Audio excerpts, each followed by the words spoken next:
Okay, welcome back to the Homestand Show. Albert Vartanian, James Sharman. Let's talk some Jays. We're going to bring in Jordan Horrobin in just a second. Alek Manoah, he pitched today. No, for the. Is that what you call it? I mean, I guess Florida Complex League. His first rookie ball start today. He went 2 innings, just over 2 innings, 11 earned runs, 10 hits, 2 home runs, 3 strikeouts, and 2 walks. Sharms. 3 strikeouts is impressive. In the 2 innings, yeah, pretty good. But I saw this and I'm like, this is no bueno. Jays Nation is going to be in conniptions. Yeah, but this is me not knowing anything about the Florida Complex League and what this actually means. So let's bring in Jordan Horrobin, who knows much more than we do about baseball. How concerned should we be about Manoah? Yeah, I thought you were going to talk up my Florida Complex League knowledge. It's pretty limited. Like anybody else that's fearful of what happened to Manoah today. Yes. I was just looking at a box score. You know, none of us are sitting there. None of us know the conversations of what maybe Manoah was there to work on. For example, you know, maybe he was just meant to work on pounding inside fastballs today, and the Florida Complex League Yankees guys knew that and were jumping all over it. I don't know. I mean, this is me sort of being a Manoah apologist for a second here. Generally speaking, the numbers are horrible, obviously. So that's the thing that really jumps off the page and is a big concern. But I don't know exactly what Manoah was trying to work on. Clearly, it wasn't to just get the guys out. So maybe there was something else here, a silver lining that we have to sort of make up our minds. Yeah, I always try and find a silver lining in any situation. But this one, you're looking at apparently these batters, average age 18, 19 years old. And Manoah gets sent down not only because he can't figure out what he's doing in terms of mechanics or whatever else, but he needs to get his confidence back. This cannot help his confidence, no matter, what the situation is. Yeah, I mean, even if he felt like he was really locating that fastball well today, I mean, I think he probably located it a little too well. So I would say if I was him, looking at this at the start of the year to begin with, but now that he's down there, now that he's seen some game action, seen some live hitters in their late teens, it seems like this is going to be a longer process than maybe anybody had expected. But still, prior to today's outing, the numbers were somewhat encouraging from what I was reading. What intel did you have on his performances so far? Obviously, this is his first start today. Yeah, I mean, everything else is just sort of what they are able to feed to people. It's sort of the in the lab, behind closed doors types of numbers. So I don't really try to draw too much from that. I mean, it's great if he's feeling more confident working with guys down there and having his FaceTime chats with Pete Walker and that sort of thing. But ultimately, it does matter what happens when you get on the mound and are facing hitters, whether they're FCL guys or a different level. So I think you can only take so much positively from what is happening in the pitching lab, and then we're going to need to start to see some results. Obviously, today was not a good start for that. If at best, Jordan, there'll be an extended period for him down there, which means the Jays can't rely on him anytime soon. At what point do the Jays have to start looking at the trade market to address their rotation, given that I think it's been 3 weeks now with that bullpen start? It's an interesting situation, and I think they absolutely need to look at rotation options as the trade deadline comes up here. We're 5 weeks out from the August 1st trade deadline. But I don't think they actually will grab a starter. I mean, that's certainly an option, but it's just a matter of what you would have available to trade and what you'd be looking for. I don't expect they would make the Jose Barrios sized swing that they made a couple seasons ago. Obviously, you'd be really happy with having a guy like that additional to your team, but it costs a lot to add a guy like that. We've got Hyun-Jin Ryu, who people probably have forgotten about, who is apparently coming back sometime after the All-Star break. Maybe Mitch White gets another crack at the 5th starter job, which is what he had when he joined the team after last year's deadline. Trevor Richards, I don't know, does he come back in and try again? I mean, the first 3-inning outing that he had as a starter was good. The second one, not so good. So we'll see what happens there. But I think they would probably look for internal options first. They've been able, fortunately, to kind of ride out this 4-man rotation for a bit here because they've had a bunch of off days in a row. 3 off days since June 12th, I should say. And so they've been able to kind of string along a 4-man rotation, and we're running out of time with that. We're going to have to see what they do pretty soon. I think they start with internal options and, maybe find a bottom of the barrel 5th starter, but I don't think they're going to really reach much higher than that. Yeah. Okay. Let's get to some positives. I think the Jays, 10th best team in the league. They're in a wild card spot. They just took 2 or 3 from the Oakland Athletics. They should have won that series, and they did. A one Vladimir Guerrero Jr. I think on this show, me and Jordan Horrobin maybe said that he was going to break out this past weekend, and guess what, folks? He did. But you say that every weekend in fairness. No, that was the first time. Oh, I sure usually about say that? things over and over again, and when it hit, I said, "I told you so." But no, this No time I miscalculation. called it once, Smart. and that's because of Jordan, because he's so knowledgeable. He went 6 for 12, including his first 2 home runs of the season at the Rogers Center. Obviously, I'm going to hit you with this question: is Vladdy officially back? I think he is. I mean, I Nice. don't think he ever left. I just think the production didn't match sort of what the batted ball metrics were telling us. He's always been a guy that's hit the ball really hard. He's always been a guy that Baseball Savant loves. Fire up Vladdy Guerrero's Baseball Savant page. You'll see a lot of red. Red is very good. So he's someone that I think the projections have always shown he's still a really upper class hitter in this league. The results did not quite match that. But I think now we're going to start to see that. I mean, the weekend was a perfect jumping off point. Like you said, 6 for 12. He had 4 extra base hits. 7 of his 10 balls in play were over 100 miles an hour off the bat. That's all really good. That's all really exciting. I love talking about Vlad when he's doing well, and hopefully we get more of that. Is he still the face of this team, do you think? I mean, I think it's fair to say that he probably is, but the last number of weeks, Bo Bichette was playing so well, and he's got that charisma as well, and marketability, so he was going to rise in the ranks there. Is it still Vladdy's right now?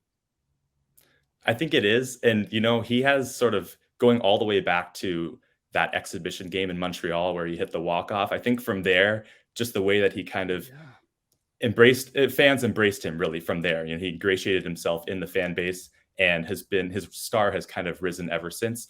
Obviously, the near MVP season in 2021 is kind of the high point that we have to this point, but I would still say he's the face. I mean, Bo Bichette is an incredible talent. And given that he's been having a better year so far this year, it makes sense to have that conversation. But for me, it's still Vlad number one. Okay, so the Jays kick off a 3-game set against the Giants, who are red hot on the road. 9 wins in a row. They've won 12 of their last, I think, 14 games right now. Gausman gets the ball tonight. What are your expectations for the Jays against this Giants team that they don't really see very often? No, they don't see them very often. This is the only series they have against the Giants this year. And yes, the Giants are super hot right now. They've won 5 of their last 6 series. And like you said, a bunch of wins in a row on the road. This is their first time on the road in the East Coast, though, since April. So I don't know if that'll have an effect on them. I mean, they were off yesterday, but still sometimes that long of a travel could be a bit of a sluggish start. And you don't want to have a sluggish start against Kevin Gausman because the Blue Jays have won each of his past 6 outings. So I think the Blue Jays will get off to a good start in the series tonight. I like them to win. Gausman, Bassett, and Brios are expected to start in this series. Were you surprised that? I know you mentioned the off day, but you surprised that they're going to go with a I guess a 4-man rotation heading into Boston? No, it makes sense because of the 2 off days that they've had since Thursday. I mean, Gausman's actually pitching on an extra day of rest tonight, which is a huge luxury to have in the middle of the season. I haven't looked at their schedule recently. I'm not sure if that's something they'll have again the rest of the year, but for now, you got to take it while you've got it. So it's makes sense that they would roll with these guys as normal. But again, once we get past this little stretch here, they're going to have to figure out something with a 5th man because they're not going to go with these guys on short rest. So pretty soon we will have to see who the mysterious number 5 starter is. Yeah, and then they get the last place Boston Red Sox, who can be first in the AL Central. Okay, so right now with the Jays, listen, 43-36, pretty good. I mean, a good record considering how their season has been. Who are the Jays? Is it the team that we've seen so far, or do you still believe there's more from this team to finish out the season? I love this philosophical. Who are the Jays? Who are any of us? Well, who are we? Why are we here? Why am I here talking to you about the Blue Jays, man? Exactly. We'll off air. We'll have a further conversation about that. I think the Blue Jays are a playoff team, and they are a playoff team right now. So not a terribly hot take by me, but I think they're not a division winner. I think they're absolutely a wild card.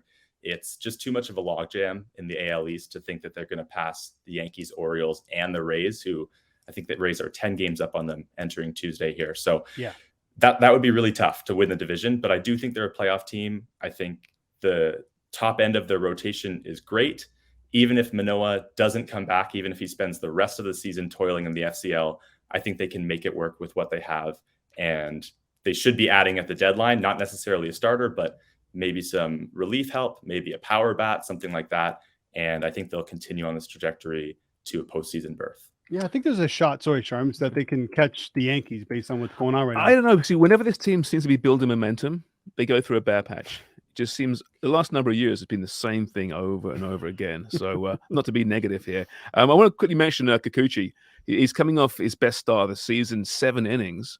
Is that something that they'll try and add to, do you think, as the season progresses, getting more out of him? He's been so good in what he's done so far.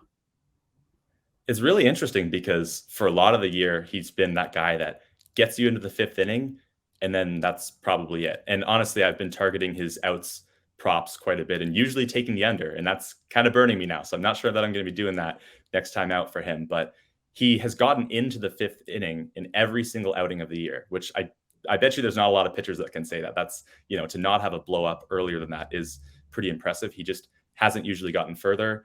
Obviously, we saw it last time out with the 7 innings. And if you notice, when he was coming off the mound at the end of the 6th, he kind of motioned to Schneider. I think he gave him a little thumbs up that he wanted to go back out there. And Schneider trusted him enough to do that. So that's really great to see. Obviously, Kikuchi is a veteran in this league. He's not a young guy who's over his skis. He's someone who has a full understanding of kind of who he is and how he's feeling. So yeah, if we could see more from him, if we could see him getting into the 6th, getting into the 7th, that would be great. That obviously takes stress off the bullpen, and it's just good for the Jays as a whole. Yeah, that's a bonus if you're getting that from your 5th starter. I guess now 4th starter, and you say Kikuchi. The Jays favored heavily, minus 182 against the Giants tonight over at NorthStar Bets. Jordan, you're the best. Thanks for doing this, man. Thanks a lot, guys. Do it again soon. Right, thank you. That's Jordan Horrobin of NorthStar Bets. Yeah, minus 182 on the run line. Charms minus 1.5 at plus 120. I like the Jays tonight. Yeah, the Giants, 2nd in the West? Yeah. So decent team. Not a bad team. Not a bad team. I don't know. I just look at the Jays, and like I said there, throughout the season, that there's moments where, wow, they're about to do something and really, claw back some ground on the leaders, and then something happens. Don't Maple Leafs fan this, Sharman. Don't turn us into Leafs fans. I got some news. Oh, by the way. Okay. I'll get to the Leafs news, but the Montreal Canadiens just made a trade. They've acquired a forward, Alek Manoah, from the Avalanche for a couple of picks here. 31st overall pick in 23, 37 in 23, and Gianni Farbrother.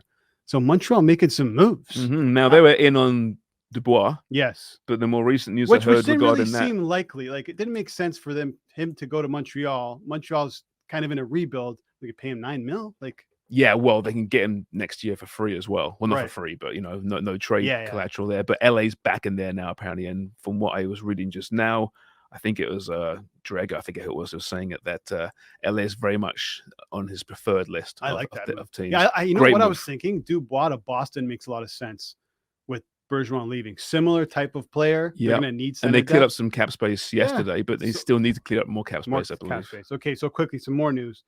Toronto GM Brad Treliving confirms Sheldon Keefe will be back next season. No surprise. No, he was under contract. He's under contract. So Treliving kind of hinted towards that. Yeah. He wants to give him a shot.